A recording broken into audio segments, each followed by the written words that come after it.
Hati-hati, sekarang mulai banyak bank nakal. Kenapa disebut nakal dan apa yang menyebabkan mereka disebut nakal? Dan inilah yang akan kita bahas pada video kali ini.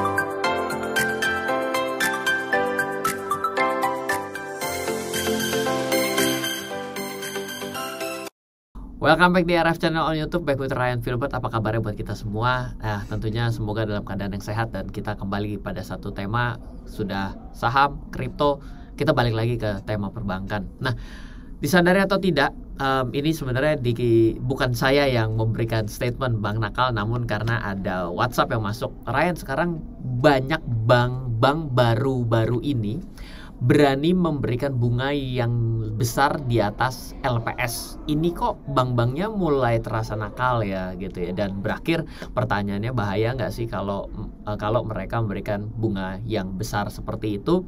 Dan kenapa ya kok mereka bisa memberikan bunga sebesar itu? Jadi kira-kira pertanyaannya adalah, Anda mungkin juga harus aware bahwa di sekitar kita pada saat ini mulai banyak bank-bank digital yang melakukan simplifikasi. Anda tidak perlu lagi pergi ke bank, bahkan banknya pun ada di mana cabangnya tidak ada, maka itu disebut sebagai bank digital, di mana bank digital ini menerima pendaftaran bagi nasabah barunya adalah dengan menggunakan aplikasi. Dan salah satu promo yang diberikan pada bank-bank tersebut adalah bunga-bunga yang fantastis. Kenapa disebut fantastis? Kalau kita pergi ke bank, mungkin kita cuma terima pada saat ini 3% atau bahkan 2%, atau bahkan ada bank yang kalau setor duit 500.000 saja kita tidak terima bunga gitu. Tapi bank-bank ini yang baru, namanya keren sekali, warnanya merah, kuning, jingga, hijau, biru gitu ya, bisa memberikan bunga yang fantastis. Let's say 8%, let's say 9%, let's say 10%. Dimana kalau dihitung dari bank normal cuma 2%, 10% itu kan 5 kali lipat. Kita kan akan cukup kaget melihat seperti ini. Dan bagi yang juga tahu, nilai-nilai tersebut adalah lebih besar daripada LPS berikan. LPS itu lembaga penjamin simpanan. Nah, sebenarnya sebelum kita menjawab lebih jauh, sebenarnya kita harus tahu kenapa teman saya ini menganggap banknya menjadi nakal. Karena apa? Karena selama ini kalau misalnya di atas LPS, ini kan berarti tidak ditanggung. Nah, LPS sendiri adalah lembaga penjamin simpanan yang menjamin uang kita pada bank. Peserta penjaminan LPS ini sampai dengan 2 miliar. Jadi kalau misalnya Anda menabung pada sebuah bank dan bunga yang Anda terima adalah kurang daripada atau sama dengan LPS di 3,5% pada saat ini, nanti kita bisa lihat lebih detail, maka kita boleh dibilang aman, karena sampai dengan 2 miliar itu kalau misalnya banknya bangkrut, kita akan dikembalikan oleh lembaga penjamin simpanan nilai tersebut. Nah, syaratnya agar dijamin secara 2 miliar itu, ada yang pertama adalah tercatat pada pembukuan bank. Jadi bukan serta-merta 2 miliar saja, tapi yang pertama adalah tercatat pada pembukuan bank. Yang kedua adalah tingkat bunga yang tidak melebihi tingkat bunga penjaminan LPS. Yang ketiga, tidak melakukan tindakan yang merugikan bank. Nah, yang saya jawab itu adalah nomor 3 dulu. Tindakan merugikan bank itu adalah masalah seperti kredit macet. Anda pernah nggak? Bukannya pada bank A loh ya, tapi pada seluruh bank loh. Jadi kan kalau Anda misalnya nabung di bank A-nya adalah pilot, dan ternyata Anda gagal bayar, ngemplang bank di bank C, Anda termasuk tidak bisa menerima penjaminan dari LPS. Karena apa? Tidak melakukan tindakan yang merugikan bank, seperti tidak memiliki kredit macet dan melunasi kewajiban pinjaman tepat waktu.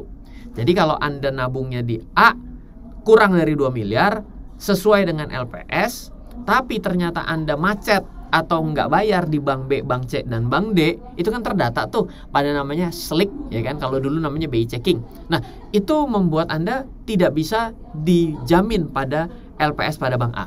Oke? Nah, sekarang yang penting adalah LPS menghimbau nasabah agar bijak dalam menerima cashback juga. Jadi kalau Anda terima cashback, Anda bunganya sesuai dengan LPS 3,5%. Jaminannya tidak lebih dari 2 miliar pada bank tersebut. Berarti kan Anda sebenarnya aman. Nomor 3, tidak melakukan tindakan yang merugikan bank. Oke, tercatat sudah pasti. Tapi Anda terima cashback dari bank. Ini bisa membuat Anda tidak dijamin LPS. Nah, sebelum tahun 2010-an bicara mengenai cashback ini menjadi agak shady. Apalagi kasus Bank EV itu sempat ramai sekali, di mana LPS menolak membayar sebagian rekening karena menilai nasabah menerima hadiah secara berlebihan. Berlebihan apa maksudnya kan bingung ya. Di sisi lain, nasabah merasa tidak tahu bahwa menerima hadiah bisa menyebabkan simpanan menjadi tak layak bayar, ya kan? Jadi harus dua sisi ya. Jadi nasabah udah punya duit banyak pun otak mesti dipakai untuk apa? Untuk belajar. Ya jangan, oh saya mah nggak mau tahu, kan saya orang kaya. Ya tetap saja. Apalagi kita yang miskin gitu ya. Yang kaya kadang juga nggak mau tahu, yang miskin harus lebih pintar lagi dari yang kaya. Kenapa? Kalau nggak kita nggak kaya-kaya juga gitu ya. Di sisi lain nasabah merasa tidak tahu. Nah, di peraturan lembaga penjamin simpanan nomor 2 LPLPS pada 2010 tentang program penjaminan simpanan lewat belit yang dirilis pada Desember 2010, LPS akhiri kesimpangsiuran status nasabah yang menerima hadiah secara tidak wajar. Yaitu yang dimaksud tidak wajar adalah nilai hadiah yang diterima melebihi bunga penjaminan LPS. Misal contoh, saya 3,5, kita hitung yang gampang 5%. Saya taruh uang 10 juta. Maka kan harusnya kan saya 10 juta 5% kan berarti 500 ribu. Bener nggak?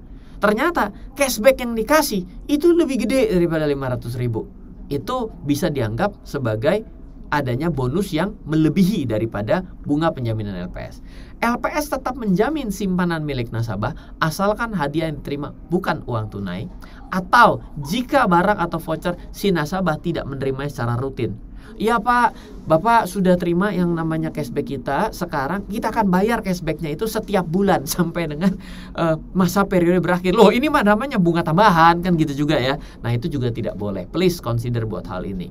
Nah berarti kalau kembali lagi kepada bank-bank quote unquote yang disebut nakal pada saat ini diakibatkan dengan bunganya yang di atas 5% dan bukan bank BPR, maka sebenarnya bank tersebut tidak menaruh tabungan Anda pada peserta penjaminan LPS. Bunga yang dijamin pada saat saya membuat video ini dan buka sendiri di lps.go.id karena mungkin ada perubahan akibat kenaikan suku bunga pada Amerika, lalu Turki juga sudah naik karena inflasi, lalu UK juga sudah naik akibat inflasi. Ya, maka mungkin kita juga akan sesegera mungkin adjustment dari bank umum 3,5% ini dan juga BPR 6%. Nah, loh, ini di atas LPS.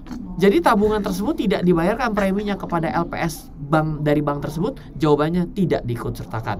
Nah, sebenarnya kenapa bank itu ikut serta? Ya karena diminta. Nah, tapi kalau misalnya di atas, kita dengan sadar berarti tidak menjadi peserta penjaminan LPS tersebut. Dan bank tidak membayarkan preminya kepada LPS, di mana premi untuk LPS adalah 0,1% dari simpanan yang sesuai dengan standar LPS, yaitu ya tadi itu dengan nilai selalu di bawah, dicatatkan, dan juga memang nilainya kurang dari 2 miliar, kira-kira seperti itu. Nah, apakah berbahaya? Pertanyaan terakhirnya, iya dan tidak. Nomor satu, kalau saya bilang adalah bank tersebut mungkin sedang burn money untuk akuisisi nasabah. Bagaimanapun juga buka booth, bikin iklan, endorse daripada para KOL katanya zaman sekarang tuh namanya key opinion leader, ya itu kan tetap perlu duit juga. Artinya daripada dia bikin begitu, mendingan dia bikin iklan secara langsung pada sosial media, lalu ya bunga 8%, dipasarin, orang berminat, orang datang, berarti kan secara otomatis cost user acquisition akan turun. Ya mungkin dengan itu disebut sebagai bagian dari strategi marketing, berarti tapi tetap consider tidak dibayar LPS gitu ya. Nomor 2, kalau misalnya ternyata bank tersebut kita lihat bagaimana mereka make money setelah dia bisa melakukan user akuisisi, menjanjikan dengan bunga yang tinggi, kita juga kembali, sebenarnya lu dapat duit nggak sih? Kalau misalnya ternyata dia bisa kasih yang namanya bunga pinjamannya daripada bank tersebut adalah 25% misalnya, kita dibayar 10%, ya berarti kan net interest marginnya berarti masih 2 digit, jangan-jangan gitu ya. Ya sudah, berarti ya boleh dibilang mungkin masih masuk akal. Ya tapi kalau misalnya pinjamannya murah 10%, bunga tabungannya 10%, lah kok kayaknya asik banget gitu. Ya mesti hati-hati juga gitu ya. 10% tapi fix, tapi gede banget kalau fix 10% tapi fix gitu. Jadi ya kita mesti melihat lah. Jadi apakah ini adalah just a marketing campaign atau ternyata mereka memang dalam kesulitan banknya sehingga berencana untuk likuidasi segera, ya just be careful gitu. Jadi hati-hati bahwa dalam setiap kampanye seperti ini nggak semuanya juga quote unquote akan menjadi nakal, tapi mungkin ada sebagian oknum yang memang sengaja membuat ini menjadi bias sehingga dia join kepada kampanye ini karena semua melakukan. Yang namanya gila kan kesepakatan. Artinya adalah ketika dia itu yang lagi kurang ajar, memang lagi kesulitan, dia join kepada kampanye ini, kumpul dan habis itu mendeklar sebagai likuidasi, ya secara nggak langsung juga akhirnya dia menjadi oknum gitu ya. Jadi ya just be careful untuk menyatakan nakal dan tidak. Semoga sharing kali ini memberikan suatu perspektif yang juga lebih netral, dan juga ini tentunya selalu menjadi awareness bagi kita bersama bahwa setiap investasi selalu ketika memberikan return yang lebih tinggi akan mendatangkan resiko yang lebih tinggi juga. Semoga bermanfaat. Dari saya Ryan Filbert, salam investasi untuk Indonesia. Halo, terima kasih sudah menyaksikan video di RF Channel on YouTube. RF Channel adalah channel edukasi untuk kita secara bersama-sama belajar dan mendapatkan aktualisasi mengenai investasi, keuangan, dan bisnis bersama saya, Ryan Filbert, dan tim. Add nomor WhatsApp saya di 0895 07 08 0789 0895 07 08 0789. Download aplikasi MyRF di Android atau iOS untuk mendapatkan artikel dan tema-tema khusus mengenai edukasi investasi, keuangan, dan bisnis pada aplikasi MyRF sekarang juga. Setiap bulan, saya bersama dengan tim memiliki kelas, mulai dari belajar trading dengan analisa teknikal, yang strateginya bisa Anda terapkan pada seluruh market, mulai dari saham, forex, hingga cryptocurrency, atau kelas investasi saham bernama Fundamental Camp. Untuk mengetahui kelas lainnya dan bertanya mengenai kelas, hubungi tim sekarang juga di 0852 882 6187. Sekali lagi, 0852 882 6187. Semoga terus bermanfaat. Dari saya Ryan Filbert, salam investasi untuk Indonesia.